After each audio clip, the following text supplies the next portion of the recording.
अस्सलामुअलैकुम वरहमतुल्लाहि वबरकातुहू। आज हम करें सबक नंबर 17 उर्दू जुबानो अदब। इसके मश्की सवालात आज हम कर रहे हैं। आपको हमारी वीडियोस पसंद आ रही हैं तो चैनल सब्सक्राइब करके वीडियोस को लाइक और शेयर करें, और साथ ही ऑल नोटिफिकेशन वाला जो बटन है सब्सक्राइब करने के बाद वो जरूर प्रेस कर दीजिए करें, ताकि आपको आने वाली वीडियोस वक्त पर मिल सके। वीडियोस को लाइक और शेयर लाजमी किया करें। दिए हुए मुश्किल अल्फाज के मायने लिखे।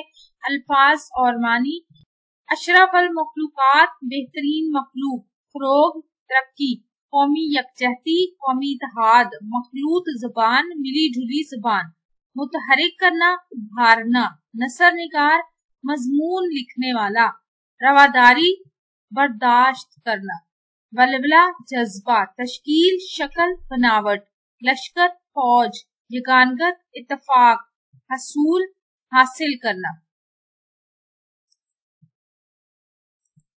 सवालात के जवाबात की तरफ चलते हैं। सवाल नंबर 1 है, किसी भी मुआशरे में जबान की क्या अहमियत है? तो मुआशरे की तश्कील में जबान अहम किरदार अदा करती है, क्योंकि जबान ही के जरिए हम एक दूसरे को अपनी बात बता और समझा सकते हैं। अगला सवाल है, सवाल नंबर 2 कि उर्दू जबान की अहमियत के हवाले से कायद आज़म रहमतुल्लाह अलैह ने क्या फरमाया था? तो 1948 में एक जलसा आम से खिताब करते हुए उर्दू जबान की अहमियत के हवाले से कायद आज़म रहमतुल्लाह अलैह ने फरमाया कि मैं वाज़े अल्फाज में ये बता देना चाहता हूँ कि पाकिस्तान की सरकारी जबान उर्दू और सिर्फ उर्दू होगी। जो शख्स आपको इस सिलसिले में गलत राह पर डालने की कोशिश करे वो पाकिस्तान का पक्का दुश्मन है। एक मुश्तरका जबान के बगैर कोई कौम ना तो पूरी तरह मुत्तहिद रह सकती है और ना कोई काम कर सकती है। सवाल नंबर 3 है कि उर्दू शायरी में अल्लामा मोहम्मद इकबाल रहमतुल्लाह अलैह का क्या मकाम है? तो अल्लामा मोहम्मद इकबाल हमारे कौमी शायर हैं। उन्होंने अपनी शायरी के जरिए नौजवानों में नया वलवला पैदा किया, नया जोश पैदा किया। उनकी शायरी में कौमी जज्बे और अपनी पहचान यानी खुदी का जो पैगाम है वो मिलता है।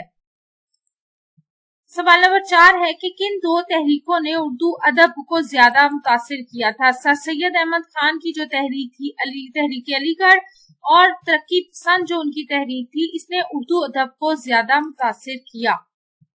आगे है, सबक के मुताबिक दुरुस्त जुमलों की हमने निशानदही करनी है। उर्दू हमारी कौमी जबान है, ये दुरुस्त है। चीनी और अंग्रेजी के बाद तीसरी बड़ी जबान उर्दू है, करेक्ट। और नज़म चुप की दाद ख्वाजा अल्ताफ हुसैन हाली ने लिखी थी, जी बिल्कुल। वली दखनी ने औरतों के लिए नावल मारूतुल अरूस लिखा था, ये गलत है। ये लिखा था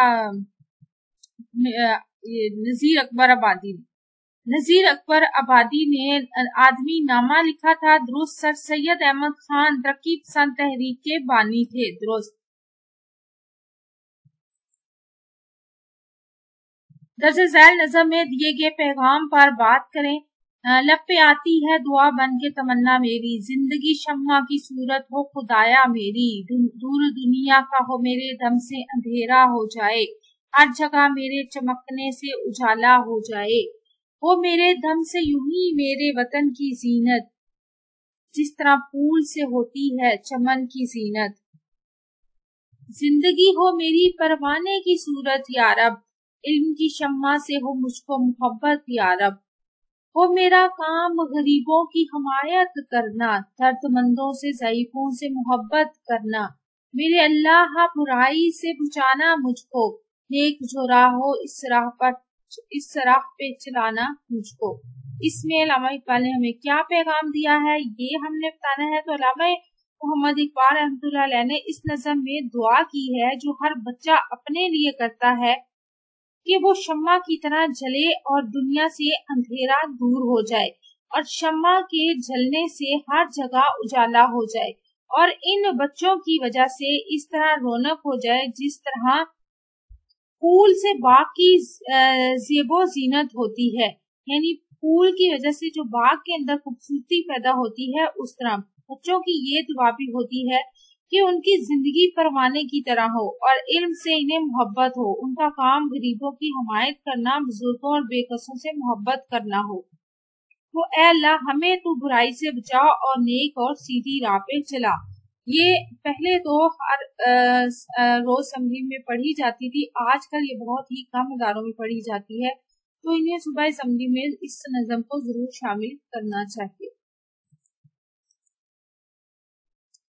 دسر ذیل جملوں میں دی گئی خالی جگہ کو حروف لگا کر پر کرنا ہے۔ خوب محنت کرو تاکہ کامیاب ہو جاؤ اور کبھی وعدہ خلافی نہ کرو، والدین اور اساتذہ کا احترام کرو۔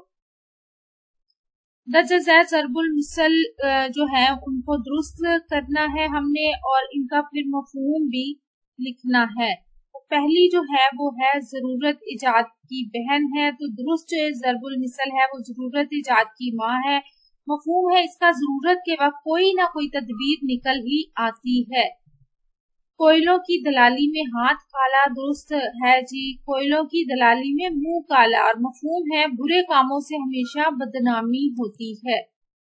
آگے ہے سوال گندم جواب روٹی، سوال گندم جواب چنا، یہ درست ضرب المثل ہے۔ اس کا مفہوم ہے کہ پوچھا کچھ جائے اور جواب کچھ اور ملے، جیسے کہ اکثر ٹیچرز پوچھ کچھ اور رہے ہوتے ہیں اور اسٹوڈنٹس آگے سے کچھ اور ہی جواب دے رہے ہوتے ہیں۔